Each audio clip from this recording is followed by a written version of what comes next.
right, let's take a look at bear hugs as a concept first. So it's interesting to look at the data. The data does not support a whole lot of bear hugs as attacks anymore, mostly because of MMA becoming popular. A lot of people have learned how to deal with them. So we're going to help deal with those as well. Rear bear hug is probably the most common attack you're going to see because this is where he's blind. He has no idea what's happening behind him. As good as sensory perception can be, if you're going to surprise somebody, it definitely behooves us to do it from a place that the guy can't see.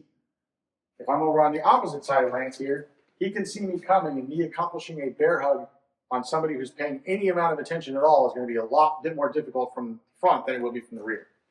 So the rear bear hug being the most common, we're going to deal with that first.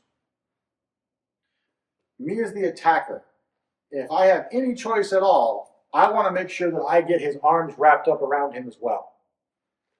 You can deal with bear hugs a lot easier here because your arms are free and all your tools are available. As the attacker, I don't want that, so I'm going to try to wrap up both. Now let's break this down for a second. Much like some of our other concept videos, there's stages of learning that have to go into effect when you're talking about body manipulation and grappling. Striking too, for that matter.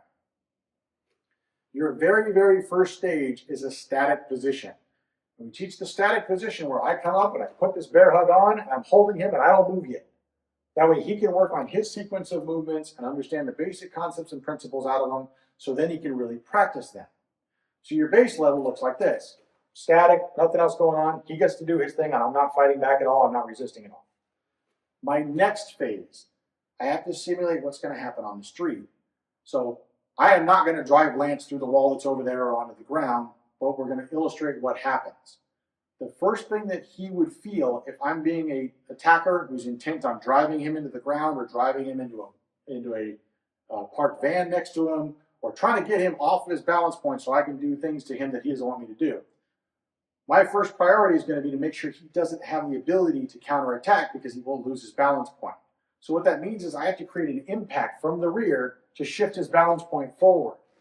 Simultaneously, I'm going to try to wrap him up. So that means the impact is coming from my chest hitting him in the back, and then I wrap up his arms or I get my arms around him if I don't manage to capture his arms. So it looks like this. The impact happens, and then the wrap happens, and then I'm driving him forward. Now, how much impact is relative to how much experience he has.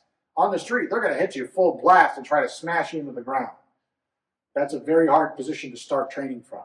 So I advocate we start from a static position. As we get better with the static position, then we start adding a little bit of impact where I'm catching up to him now. I'm not driving anything with my legs. Take one step this way, Paul. As he gets a little better than that, now I'm going to hit him and then push him with my legs so he has to deal with that. Notice the easy thing he did was just keep his feet moving. If you try to resist that, and I've already hit you with momentum, the likely thing that's going to happen is your feet are going to stay here, and then I'm going to fall. Sorry. As the defender, if I'm trying to resist this, I go, oh crap, I got hit from behind, and I try to stay on my feet, and I don't move them, I'm going to the ground, and the attacker is going to be on top of me, which is the worst place I could possibly be. So, very important as the defender to simply keep your feet moving. And it is spooky to get hit from behind. You're not expecting, you don't know what's going on. Boom, I got hit, and now my arms are being pinned. What do I do? The simple thing to train before you do anything else is to keep your feet moving and underneath you. As the attacker, I want to compromise your balance point. I want to knock you off that balance point so that your feet are behind you and then you fall and I land on top of you or whatever else I want to do. His job is to not let that happen. But he can't do that if he hits the ground face down with somebody on top of him. So as I hit him, he's got to keep his feet moving. How fast do his feet go? How much pressure did I give him? He has to match that. If he goes too fast and I stop, then I'm going to pull him behind me. Or I'm going to pull him down from behind, right?